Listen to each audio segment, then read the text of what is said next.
Hi hello, this is Parvati. Welcome to my mini vlog. ಇವತ್ತು ಕಾಲೇಜ್ಗೆ ಹೋಗುವಾಗ ಬಸವಣ್ಣವ್ರದ್ದು ಗ್ರ್ಯಾಂಡ್ ಫಂಕ್ಷನ್ ನಡೀತಿತ್ತು. ಅದಕ್ಕೆ ನಮಸ್ಕಾರ ಹೇಳ್ಕೊತ ನನ್ನ ಪಯಣ ಕಾಲೇಜ್ ಕಡೆಗೆ. ಇವತ್ತು ಕಾಲೇಜ್ಗೆ ಬೇಗ ಹೋಗಿರೋದ್ರಿಂದ ನಾನು ನನ್ನ ಫ್ರೆಂಡ್ ನಿಧಾನಕ್ಕೆ ಕ್ಲಾಸಿಗೆ ಹೋಗ್ತಾ ಇದ್ವಿ. ಆಲ್ರೆಡಿ ನನ್ನ ಫ್ರೆಂಡ್ಸ್ ಕೂಡ ಅಲ್ಲಿ ಬಂದುಬಿಟ್ಟಿದ್ರು. ಅವ್ರ ಜೊತೆ ವೀಡಿಯೋ ಮಾಡ್ಕೊತ ಪಂಟ್ ಹೊಡ್ಕೊತ ಟೈಮ್ ಪಾಸ್ ಮಾಡ್ಕೊತ ಕ್ಲಾಸಸ್ ಸ್ಟಾರ್ಟ್ ಆಯಿತು. ಸರ್ ಬೋರ್ಡ್ ಕಡೆ ತಿರುಗಿದಾಗ ನಮ್ಮ ಟ್ಯಾಲೆಂಟ್ ತೋರಿಸಿದ್ವಿ, ಮೀನ್ಸ್ ವೀಡಿಯೋ ಕ್ಯಾಪ್ಚರ್ ಮಾಡಿದ್ವಿ.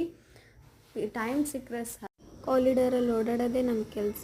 ಎಲ್ಲ ಕ್ಲಾಸಸ್ಸು ಮುಗಿಸ್ಕೊಂಡು ಮಧ್ಯಾಹ್ನ ಎಸ್ಕೇಪ್ ಆಗ್ತಿದ್ವಿ. ಬಿಕಾಸ್ ಮಧ್ಯಾಹ್ನ ಲ್ಯಾಬ್ ಇತ್ತು, ಆ ಸರ್ ಅಬ್ಸೆಂಟ್ ಆಗಿದ್ರು. ಅವ್ರ ಬದಲು ಬೇರೆ ಯಾರಾದರೂ ಎಂಗೇಜ್ ಮಾಡಿಬಿಡ್ತಾರೆ ಅಂತ ನಾವು ಎಸ್ಕೇಪ್ ಆಗಿಬಿಟ್ವಿ. ಇವಳು ಸುಷ್ಮಾ ಕ್ಲಾಸಿಗೆ ಬಂಕ್ ಮಾಡಿಬಿಟ್ಟಿದ್ಲು. ಸೊ ಹಾಗಾಗಿ ಅವಳಿಗೂ ಕ್ಲಾಸ್ ತಗೊಂಡು ನಮ್ಮ ಪಯಣ ಬಸ್ ಸ್ಟ್ಯಾಂಡ್ ಕಡೆ. ನಮ್ಮ ಬಸ್ ಕೂಡ ಬಂತು. ಸೊ ನೋಡಿದ್ರಲ್ಲ ಫ್ರೆಂಡ್ಸ್, ನನ್ನ ವಿಡಿಯೋ ನಿಮ್ಗೆ ಇಷ್ಟ ಆಗಿದ್ರೆ ಪ್ಲೀಸ್ ಲೈಕ್ ಮಾಡಿ, ಶೇರ್ ಮಾಡಿ, ಸಬ್ಸ್ಕ್ರೈಬ್ ಮಾಡೋದನ್ನ ಮರಿಬೇಡಿ. ಬಾಯ್.